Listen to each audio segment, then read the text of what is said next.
algunos tenemos la tele delante, pero quiero pediros a los que no me vean porque está la columna y la tele, que si quiere podéis cambiar de silla. Hoy hemos tenido algunos que no han venido, así que hay espacio para que nadie se pierda, pueda mirar y pueda tomar notas y pueda estar cerca. Muy bien. Uno de mis libros o cuentos favoritos se llama La Última Batalla. Se llama La Última Batalla y fue escrito por el autor, escritor y profesor de Oxford, C.S. Lewis. Él escribió una serie de cuentos que muchos conocemos, sea porque lo hemos leído. ¿Se escucha? Porque lo hemos leído o porque hemos visto alguna que otra peli de Crónicas de Narnia. Bueno, el último libro, yo no voy a hacer spoiler del libro y quiero que lo podáis leer, es fascinante. El autor C.S. Lewis describe el cielo de una manera magistral, en especial para expresárselo a los niños. Pero yo recuerdo haberlo leído y haberme emocionado muchísimo la manera en que él cierra el último capítulo contando y describiendo el cielo, ese lugar al que él le denomina la Nueva Narnia. Y quisiera que podamos leer, antes de pasar al pasaje de hoy, podamos leer una porción de esa escena final. Dice así: Cada roca, flor, brizna de hierba parecen significar más. Está hablando de ese lugar, de esa Nueva Narnia. Me es imposible describirlo mejor. Si alguna vez puedes ir allí, comprenderás lo que quiero decir. Fue el unicornio que resumió todo lo que nosotros sentíamos. Dio una patada en el suelo con el casco delantero derecho, relinchó y luego dijo: por fin estoy en casa. Este es mi auténtico país. Pertenezco a este lugar. Esta es la tierra que he buscado durante toda mi vida. Aunque no lo sabía hasta hoy, el motivo por el cual amaba la vieja Narnia, esta Narnia en la que nos encontramos viviendo todavía, era porque no se parecía. Perdón, el motivo por el que amaba la vieja Narnia era porque se parecía un poco a esto. Qué hermoso, ¿no? Me encanta como él dice: por fin estoy en casa.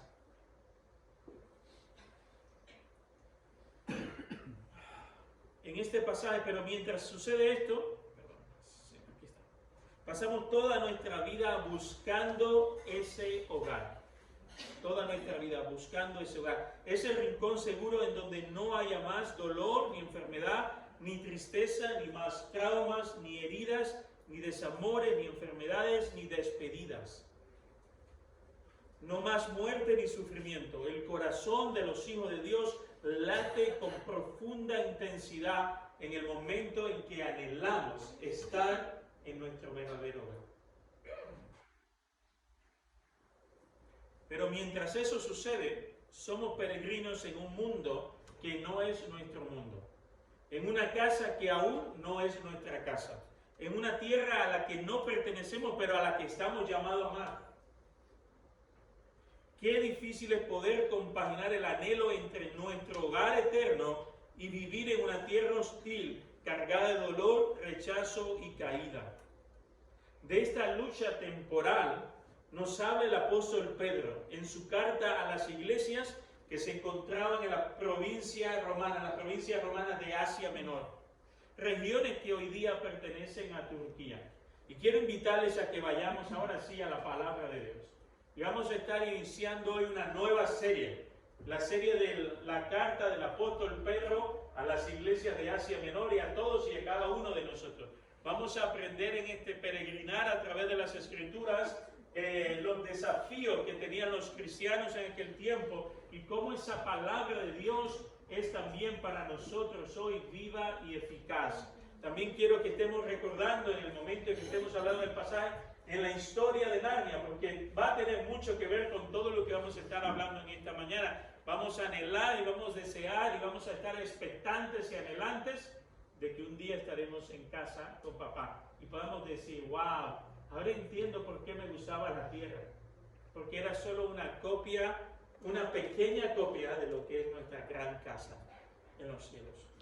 Dice la palabra de Dios: yo, Pedro, apóstol de Jesucristo, escribo esta carta a los elegidos, por Dios que viven como extranjeros en la provincia de Ponto, Galacia, Capadocia, Asia y Bitinia.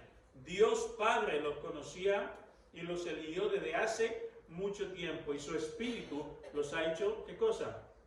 Santos. Como resultado, ustedes lo obedecieron y fueron limpiados por la sangre de Cristo. Que Dios os conceda cada vez más gracia y paz. Esta es una misiva cargada de esperanza para todos los cristianos, en especial para aquellos que estaban siendo perseguidos, estaban experimentando una cruenta persecución. En Hechos capítulo 7 vemos el primer mártir de la iglesia, Esteban. Es asesinado, apedreado. Pablo incluso dice la palabra que participa de ese crimen tomando sus vestiduras. A partir del capítulo 8 se desata una persecución cruel contra los cristianos que son esparcidos, cristianos judíos, que son esparcidos hacia todas las provincias del Imperio Romano. A esos cristianos y a aquellos que hoy día estamos sufriendo por causa del Evangelio o estamos atravesando un tiempo de tormenta emocional, espiritual o física en nuestras vidas, a todos ellos esta carta es dirigida. A los que están fuera de su casa, como muchos aquí que sois venezolanos o cubanos, o que venimos muchas veces por situaciones ajenas a nuestra voluntad, para aquellos que están atravesando por una relación compleja en su casa, con su pareja, con sus hijos, para todos los que estáis atravesando alguna circunstancia difícil, yo quiero que prestes atención, porque la palabra de hoy es para cada uno de vosotros. Pedro está escribiendo a estos cristianos que estaban esparcidos, que eran inmigrantes, extranjeros y peregrinos en una tierra que no era su tierra. Pero esta palabra de Pedro también tiene una implicación increíble, porque no solamente eran los expatriados físicamente, sino también a cada uno de nosotros que somos expatriados espiritualmente. Es decir, estamos en esta tierra, pero no somos de este mundo. Estamos peregrinando por esta vida, pero nuestro destino, como decía esta hermosa ilustración de C.S. Lewis, por fin, cuando estemos en la casa del Padre, diremos, este es nuestro hogar. Por fin, ahora entiendo que toda la vida he estado buscando algo que acabo de hallar, porque Cristo me ha puesto aquí. Cuando pienso en estos receptores, cuando pienso en los que están escuchando, porque antiguamente, no sé si sabéis, ya lo hemos dicho en otras ocasiones, lo que se hacía cuando se enviaba una misiva, se leía delante de toda la iglesia, porque no teníamos imprenta como hoy día, ¿no? Se leía el manuscrito y la gente escuchaba. Pero los que estaban, cuando estoy pensando en esos hermanas y hermanos del primer siglo que están escondidos en una catacumba o en la casa de alguno de los creyentes escondidos a miedo de que haya un infiltrado entre los creyentes que los delate, en medio de ese temor, me viene a la mente y me transporto a nuestros hermanos en Corea del Norte. En el norte de Nigeria, donde Boko Haram viola, asesina y rapta niñas. Pienso en hermanos en Mauritania, algunos de ellos que conozco que hace poco perdieron la vida predicando el Evangelio en el desierto, y los que sobrevivieron a esta matanza o a esta muerte fueron encarcelados por causa de Cristo. Pienso en mis hermanos en Afganistán y Pakistán. Pienso en mis hermanos en la India, cuando aún los musulmanes hinduistas se ponen de acuerdo para masacrar a los creyentes. No importa la denominación, el color de tu piel o al grupo que pertenece, pienso en ellos. Hermanas y hermanos, qué aliento cuando ellos están leyendo las escrituras en hindi, en pakistaní, en urdu, en coreano, y leen la carta de San Pedro a la iglesia perseguida. Yo sé que tú y yo podemos intentar ponernos en la piel de los oyentes originales, pero ellos seguro que se ponen. Porque mientras leen palabra por palabra, ellos pueden pensar y sentir lo que nuestros hermanos estaban viviendo en el primer siglo. Es decir, tristemente lo que la iglesia experimentó en el primer siglo no ha cambiado mucho para casi la mitad del planeta. Pedro les recuerda que ellos han sido elegidos. Y esta es una palabra que me llama la atención muchísimo. Dice que vosotros habéis sido elegidos por Dios. Por esa causa viven como extranjeros en una tierra que no es vuestra tierra. Les recuerda que el Espíritu Santo les apartó para Dios. En otras palabras, eso significa que ellos fueron santificados o hechos santos, los separó del resto de las personas. Además, todo esto es posible porque ellos recibieron el Evangelio de Jesucristo en sus vidas. Esto es increíble. Pero la palabra que más me llama la atención en esta pequeña porción, esta introducción a la misiva, es elegidos por Dios o para Dios. ¿Por qué elegidos? ¿Qué tenían ellos de especial? ¿Qué tenemos nosotros cuando la Biblia dice que somos elegidos por Dios? Y me pregunto, ¿basados en qué en esa elección? ¿Hemos sido elegidos por Dios por ser buenas personas? ¿Por haber nacido en España, un país católico, apostólico, romano? Y ya por el hecho de haber nacido en Estados Unidos, un país mayoritariamente protestante. ¿Fuimos elegidos por haber nacido en un lugar llamado cristiano?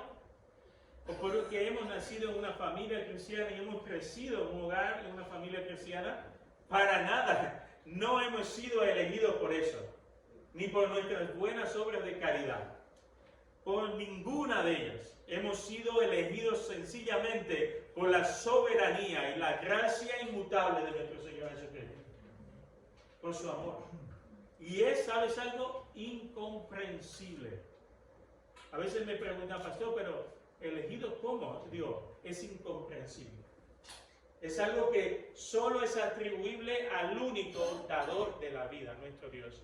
En su soberanía, Él te eligió, Él te apartó y Él te conoció antes que nacieras. Y por alguna razón que para mí es una locura, pero no para Él, que Él es el soberano, nos separó del mundo, del reino de las tinieblas, al reino de su luz. No somos elegidos por Dios porque lo merezcamos. No somos elegidos por Dios porque seamos más guapos o más feos o más ricos o más pobres. Somos elegidos por su eterna gracia merecida. Luego Pedro dirá por su eterna misericordia. Así que tú y yo no tenemos nada que ver con esta elección. Sencillamente si estás hoy aquí o estás en Pakistán o en India o en Siria y adoras a Cristo, Dios te apartó de entre todos porque te amó antes de la fundación del mundo. Te eligió antes de la fundación del mundo. Te conoció. Y ahora si me preguntas por qué, no tengo ni idea, pero por alguna razón que solo Él tiene y sabe, tú fuiste separado para vivir en su reino. Y eso es increíble. ¿Sabes lo que eso debe de producir en nosotros más que preguntas? Agradecimiento. Como cuando vemos la escena del Titanic, ¿no? Que se está ahogando la gente y Jack se hunde, pero vienen algunos que se ven que hay algunos que los van recogiendo, ¿se acuerdan? En los botes, que hay una pelea en uno de los botes y deciden regresar y empiezan a montar gente en los botes. Pues un poco así. La razón solo Él la sabe. Y es más, dice que es por causa de su misericordia. Por alguna razón, tú fuiste sacado de esas aguas y estás en el bote con Jesús. ¿Y sabes lo que tiene que producir eso en ti? Gracias, Señor. Agradecimiento. Gratitud. Una eterna y profunda gratitud. Él en su maravillosa gracia te ha apartado para Él. Efesios capítulo 1, verso del 4 al 5, dice algo extraordinario. Dice, desde antes de crear el mundo, Dios nos ¿qué? ¿Por medio de quién? Para que fuéramos solo de Él y viviéramos sin pecado. Dios, ¿qué hizo? ¿Nos qué? Nos amó. Nos amó tanto que decidió enviar a su Hijo Jesús, a Jesucristo, ¿para qué? Para adoptarnos como hijos suyos. Envió a Jesús para hacernos sus hijos. Pues así había, ¿qué cosa? Pensado hacerlo, ¿desde cuándo? Cuando habla del principio tiene que ver desde la eternidad. Desde el origen de todas las cosas. Nuestro Dios eterno pensó en ti. Me encanta cuando a veces hablo con alguna chica o chico que está luchando con problemas de identidad, sobre todo porque vienen de un hogar como el mío, un hogar desestructurado. Y fueron rechazados, sus padres se separaron, o fueron adoptados, o son hijos de un aborto fallido, y luchan muchas veces con la identidad. Y siempre les digo, ¿sabe qué? Dios pensó en ti antes que tú nacieras. Y no solo pensó en ti, Él tenía el control de toda tu historia desde antes que tú nacieras. Así que Él va a usar todas tus circunstancias y situaciones difíciles de la vida para moldear tu carácter y para que tú seas un instrumento de Él, para bendición y consuelo hacia otros. Él te eligió a ti. No me preguntes por qué. Me encanta en nuestra iglesia decir la frase de San Agustín: nosotros sin Dios no podemos hacer nada, pero Dios, y eso lo añado yo, es una locura, pero Dios, sin nosotros, no quiere hacer nada. Y eso es maravilloso. Yo no sé qué ve Dios en nosotros, pero nos ama. Y Efesios dice que tú y yo somos su maravillosa creación. Ahora, esto trae consigo 4 bendiciones inigualables. 4 bendiciones inigualables. Vamos a ver esta mañana 4 bendiciones inigualables que aparecen en el capítulo 1 de la carta de Pedro a las iglesias de Asia. La primera bendición inigualable es la siguiente: Dios nos hizo nacer de nuevo, un nuevo nacimiento. Versículo 3, que toda la alabanza sea para el Padre de nuestro Señor Jesucristo. Y eso lo añado yo, mira, salió lo añadido. Es decir, nosotros no tenemos que ver nada en este nuevo nacimiento. Nada, amigos. Toda la gloria es para Dios. No se trata como en algunos grupos cristianos que creen o piensan que por hacer buenas obras ganarán el cielo. ¿Y sabes algo? Esto es una de las doctrinas con las que más batallo. Porque yo sé teológicamente que yo no ganaré nada, sí, yo no me ganaré el cielo por las cosas que hago. Pero batallo con esto, porque no se trata de las buenas obras. En mi caso, batallo con esto porque muchas veces pienso que si no falto a la iglesia, si lo hago todo bien, si vengo los martes al estudio bíblico de hombres, que son cosas buenas, si hago las cosas buenas, pues hay un pacto como medio en secreto con Dios, como Dios, si lo hago bien, tú lo haces bien conmigo. Pero eso es falso. Porque al final eso es una salvación por obra. Sencillamente Dios te ama y punto. Dios te escogió y punto. Todo tu esfuerzo por alcanzar el cielo, por la gracia de Dios, o la bendición de Dios, por medio de tus hechos y obras, no sirven de nada. Porque el amor de Dios no tiene ningún precio. No se puede, es decir, humanamente no podemos comprar a Dios en su amor. Lo hemos recibido. Por eso dice Pedro, y toda alabanza sea para ¿quién? Para Dios, Padre de nuestro Señor Jesucristo. Es por eso que es por su gran misericordia que nos ha ¿qué? Nos hemos nacido de nuevo. Porque Dios levantó a Cristo de entre los muertos. Ahora tú y yo vivimos con esta gran expectación, con este gran anhelo, dice otras traducciones. Este nuevo nacimiento es espiritual, aunque tiene implicaciones físicas y emocionales. Cuando por medio de la fe nos acercamos a Dios y creemos que Jesús es el Hijo de Dios, quien murió por nuestros pecados, quien resucitó al tercer día para darnos vida, en ese instante se da inicio a una increíble transformación interna en nosotros. El profeta Ezequiel lo dice de la siguiente manera en Ezequiel capítulo 11, versículo del 19 al 20, dice: pondré en ellos, hablando de cada uno de nosotros, un corazón y un espíritu, ¿saben cómo? Viejo, nuevo. Jesús dijo algo muy bonito también, algo semejante a este pasaje. Y yo haré nueva todas las cosas. Le quitaré el corazón de piedra que ahora tiene y les daré un corazón sensible para que sigan mis ordenanzas y cumplan mis decretos. Entonces ellos serán mi pueblo y yo seré su Dios. Este nuevo nacimiento implica una nueva vida. Nuestro corazón comienza a anhelar a Dios y comenzamos a desear obedecer sus leyes. Nuestra vieja casa interior, presta atención con esto, porque esto es algo muy interesante. Nuestra vieja casa interior comienza a ser derribada y se inicia la construcción de una nueva casa espiritual en nosotros, para darle habitación al Espíritu Santo. Ahora el Espíritu de Dios viene a habitar a tu vida una nueva casa que se está construyendo hasta el día en que estemos en la presencia de Dios. Eso se conoce en teología como la santificación. Es la reconstrucción de la imagen de Dios desde el original, desde el primer momento, la imagen de Dios en cada uno de nosotros. Dios está reconstruyendo ese hombre y esa mujer nueva en Cristo Jesús. Pero es muy importante que tengamos en cuenta algo. Mientras se termina la nueva casa, hay que derribar la anterior. Viviremos en una fuerte confrontación. Pablo dice, hay una lucha en mí.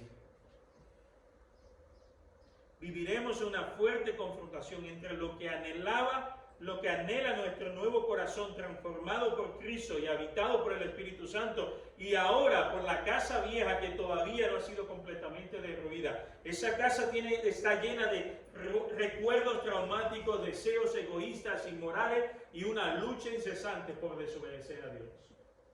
Hay una batalla en nuestro interior. Como cristianos tenemos que bañarnos de la gracia, de la misericordia los unos a los otros.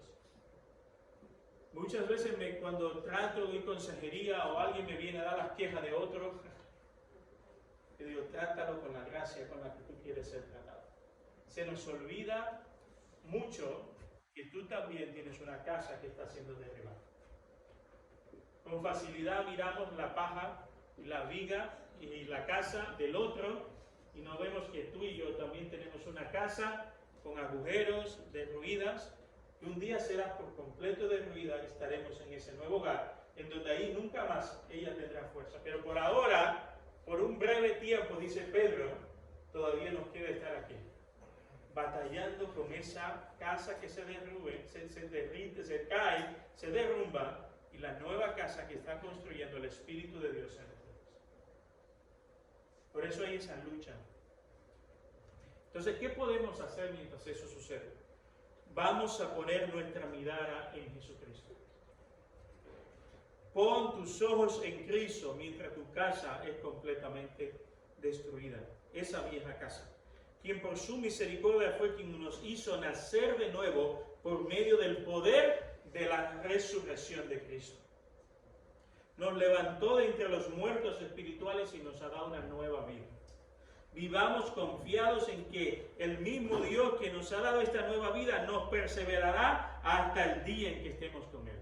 Pastor, siento que esa nueva casa todavía batalla en mí. Hay envidia, celo, lujuria, amor al dinero, amor al mundo, amor al trabajo, amor a todo menos a ti.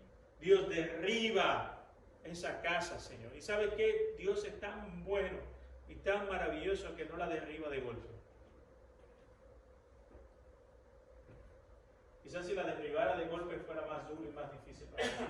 Él la va derribando poco a poco, en la medida que tú y yo somos capaces de asimilarla. Pruebas, dificultades, moldear tu carácter, las relaciones, tu familia. Va a usar todas las circunstancias para ir derribando esa vieja casa. Y va a ir sanando tu corazón, que por años y años ha estado como una piedra. Y lo va a ir transformando poco a poco en un nuevo corazón. Fíjate si Dios es tan bueno, fíjate si es tan bueno, que no solo va a derribar la vieja casa, sino también, ¿sabe lo que va a hacer la segunda bendición? Nos va a dar una vida, nos va a dar en vida una herencia inmerecida. Una herencia incalculable. Cuando hablamos de la palabra herencia, que es la palabra clave en este pasaje que vamos a leer ahora, dice así el capítulo 4, y a una herencia que nunca puede acabarse, ni echarse a perder, ni marchitarse. Esa herencia está reservada en los cielos. ¿Para quiénes? ¿Para quién? ¿Para los vecinos? Para nosotros. La palabra clave en este versículo está ahí en negrito, como los niños, ¿no? Herencia. Pero cuando pensamos en herencia, ¿pensamos en qué? ¿Qué le ha pasado a alguien para recibir una herencia? ha muerto. Y cuando muere alguien a quien amamos, mi hijo Marco me preguntó hace como 3 o 4 meses que él iba a dejar de herencia. De verdad, parece que estaba viendo una peli o algo. Y yo digo, hijo, solo te tengo 2 cosas para ti. Y él estaba con los ojos abiertos. Digo, te dejo el Evangelio y todo mi esfuerzo para que puedas estudiar y educarte en donde tú quieras. Y se quedó un poco desilusionado. Él esperaba una casa, un coche, pero yo no le voy a dejar nada de eso. Qué bueno que la herencia que recibimos tú y yo, de la que está hablando Pedro, no es cuando Cristo muera, sino está hablando de vida. De una herencia que recibirás en esta vida. Dice, la palabra clave es herencia. Pedro, no obstante, coloca esta herencia en un contexto de vida. En el versículo 3 menciona la resurrección de Cristo y el nuevo nacimiento. En vez de muerte, hay vida en Cristo Jesús. Esta herencia no la vas a recibir cuando Cristo haya muerto, porque ya murió, pero resucitó. Y donde Él esté, estaremos nosotros.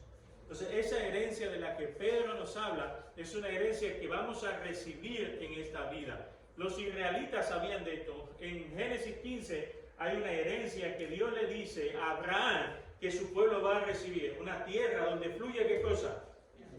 Leche y miel. Ellos la reciben. Pero nunca esa posesión fue asediada constantemente. Reinos de todo el mundo, tribus de todo el mundo estaban intentando quitarles la herencia. Muchos de nosotros sabemos de qué va eso.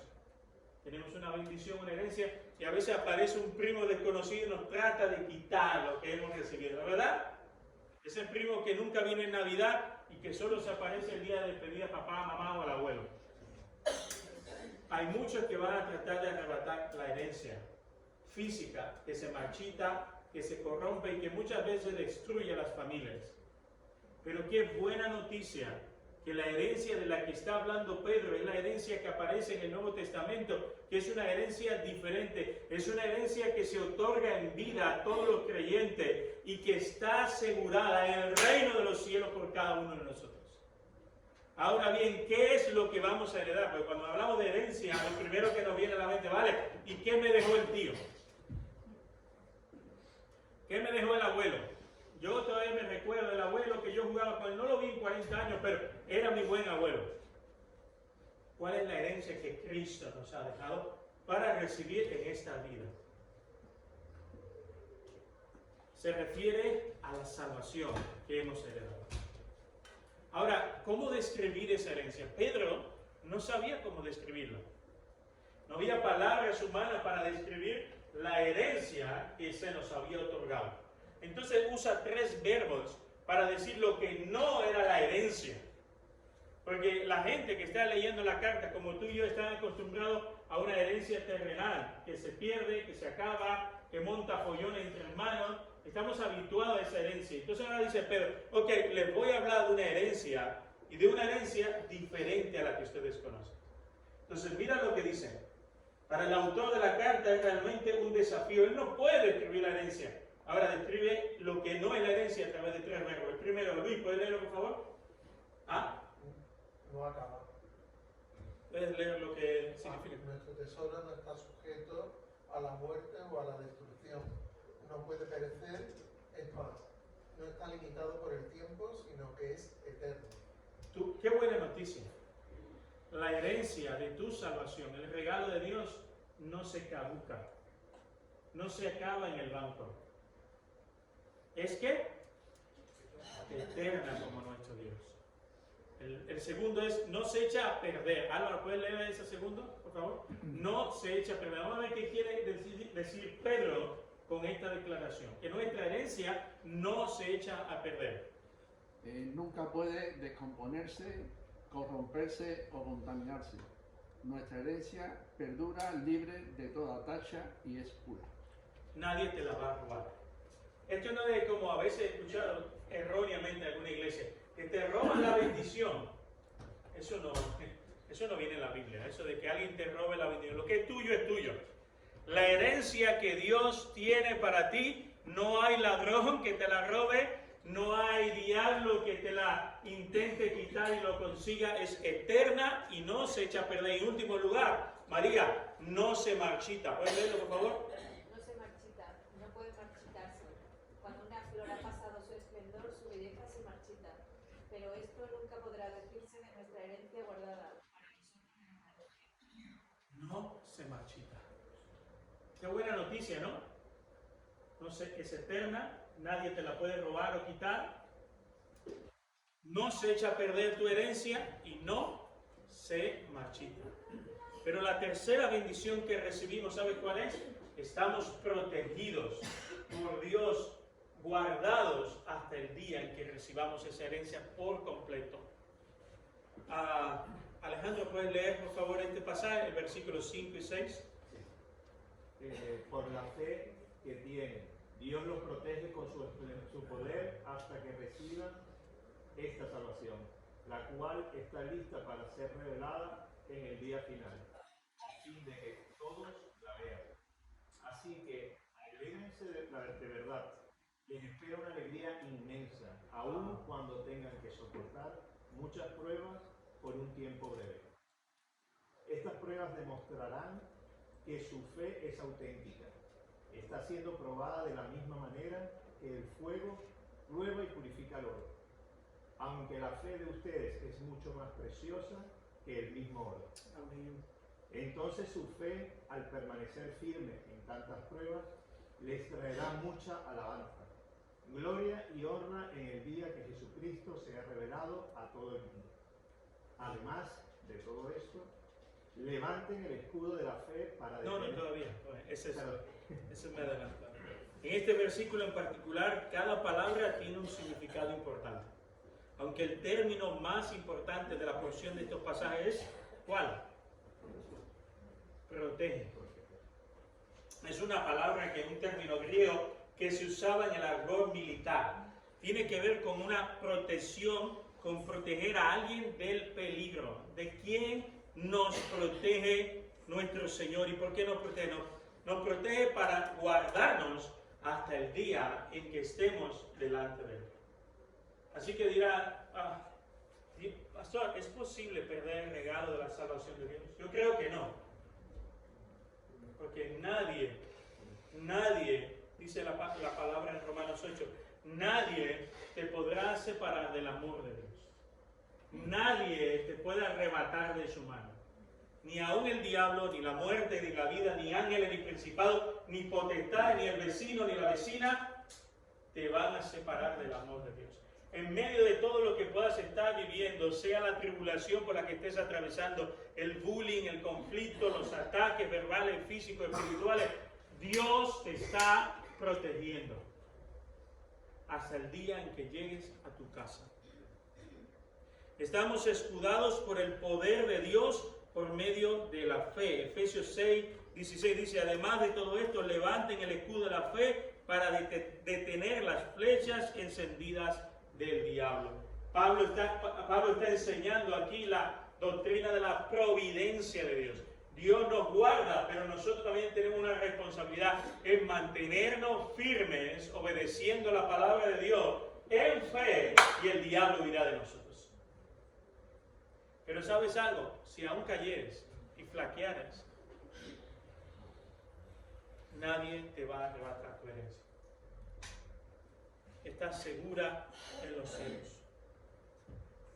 Así que mantengámonos firmes en nuestra confianza en Dios a través de las pruebas y dificultades que vamos a atravesar en esta vida. Algunas de ellas, según lo que leemos en el versículo 6, es una prueba. ¿Y las pruebas vienen de quién? Vienen de Dios, no vienen del diablo. Santiago dice, Santiago 1:13, que el diablo no tienta a nadie. Perdón, que Dios no tienta a nadie.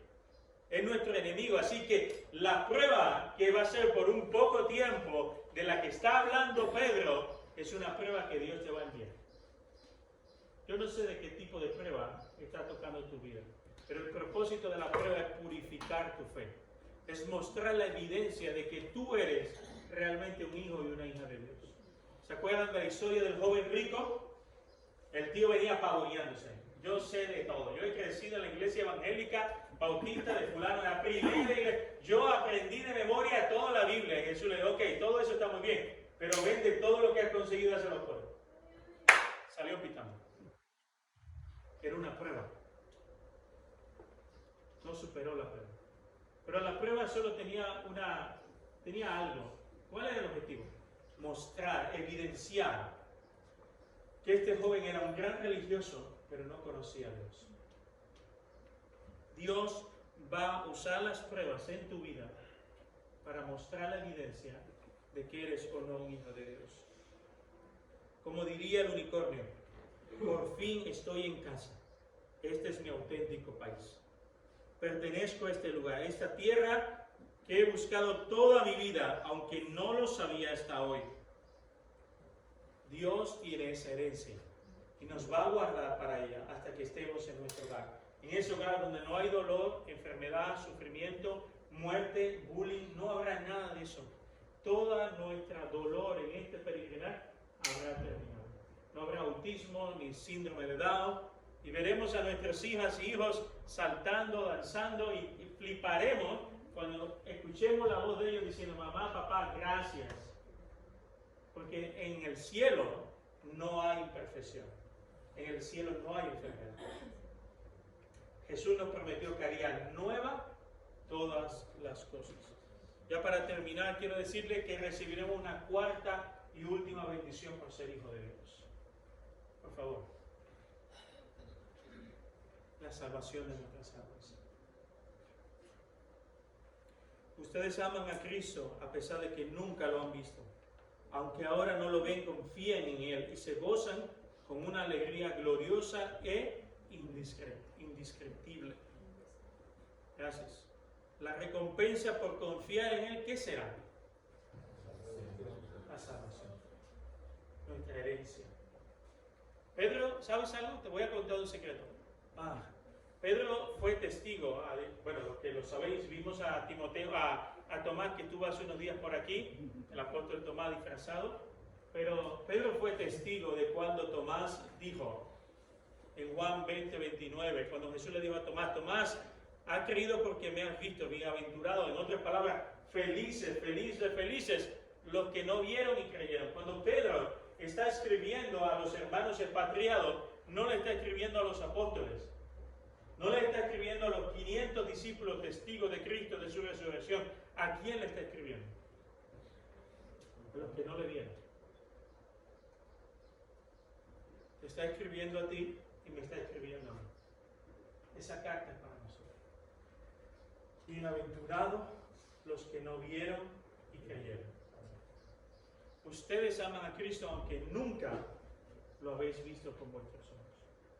Pero en vuestro corazón arde un profundo anhelo, una expectación como el peregrino que tiene llagas en sus dedos, sus manos rotas por haber andado tanto en el camino de Santiago y desde lejos ve Santiago, allí la ciudad de Santiago, pero a la vez las luces centellantes, dice, estoy cerca y estoy anhelando y expectante de que se acabe el camino. Pues ese es nuestro anhelo profundo. Quizá tu corazón esté cansado, tus manos agotadas, tus rodillas cansadas de orar por tu marido, por tu mujer, por tus hijos, por salir de una enfermedad, por todo lo que has vivido a lo largo de estos años, pero quiero decirte algo de parte del Señor. Nuestro peregrinar, el final de nuestro viaje está cerca. Podemos ver ya las luces centellando. Podemos escuchar la voz de ese lugar que nos llama a modo de canción, a modo de palabra de Dios, a modo de su Espíritu Santo, a modo de la iglesia cuando adoramos, pero ese reino, esa casa de la que nos hablaba este personaje en Crónicas de Narnia, ese hogar, nuestro verdadero hogar, está cerca. Y ya podemos casi palparlo. Este mensaje es para todos nosotros. Para todos los que luchamos con la desilusión, con la esperanza, con el sufrimiento, con los días oscuros, para todos los que estáis sufriendo. Para toda la iglesia de Cristo expatriada en todo el mundo, de Venezuela, de Honduras, de Nigeria, de todos los lugares que han dejado su tierra para comenzar de nuevo. para la iglesia de Cristo en España y en cualquier rincón del mundo que esté sufriendo por causa del Evangelio. Este es un mensaje de esperanza, de anhelo, de perseverancia que debe de producir en nosotros alegría, gratitud, esperanza, confianza y gozo, porque las puertas de los cielos serán arrebatadas por cada uno de nosotros. Y ya ese día está más cerca. Cada vez más queda menos para que se abran las puertas de los cielos y escuches una voz que diga tu nombre y tu apellido y te dirá: buen siervo fiel, en lo poco me fuiste fiel, entra conmigo a la presencia de Dios. Padre, gracias, Señor, por esta mañana. Gracias, Jesús, porque mi corazón anhela tu presencia. Pero a la vez reconozco que todavía hay una lucha en mi interior. Todavía quedan escombros de la vieja casa. Todavía quedan traumas, heridas, temores, ansiedades que batallan en mi interior cada día tratando de arrebatar en mi corazón ese nuevo hogar que tú estás estableciendo con tu Espíritu Santo como garantía y seguridad de que soy hijo tuyo, Dios. Te pido, Dios, que me ayudes en esta batalla que libramos cada uno de nosotros en nosotros mismos y que podamos experimentar la poderosa gracia de nuestro Señor sustentándonos y produciendo en nosotros un anhelo desbordante por el día de estar contigo. En el nombre de Jesús. Te quiero pedir a Ismenio que pase adelante. Antes de terminar, hoy vamos a recordar